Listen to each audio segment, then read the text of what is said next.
Assalamu alaikum students, welcome to the Smart School Alhamra campus.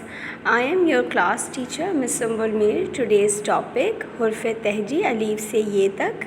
یہ آپ کا اردو قاعدہ ہے جس کا آپ نے صفحہ نمبر 2 اوپن کرنا ہے. صفحہ نمبر 2 آپ نے اس کا کھولنا ہے جس کے بعد آپ کے پاس ایسا ایک صفحہ آ جائے گا.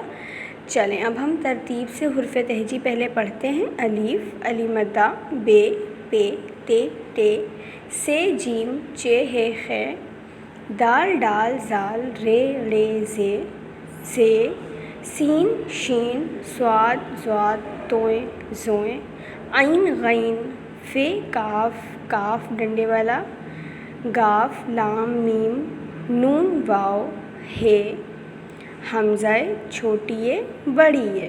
اب پیارے بچوں آپ نے اسی حرف تہجی کو ترتیب سے ایک کاپی کے پیج کو مینٹین کر کے اس طرح سے اس پیج پر آپ نے الف سے لے کر یہ تک حرف تہجی لکھنی ہے. آپ پہلے ڈاٹ لگا سکتے ہیں تاکہ آپ کو گائیڈ لائن ملے اور اس کے بعد آپ نے اس طرح سے الف سے بڑی یہ تک حرف تہجی لکھنی ہے. یہ آپ کا ہوم ورک ہے. Thank you for listening.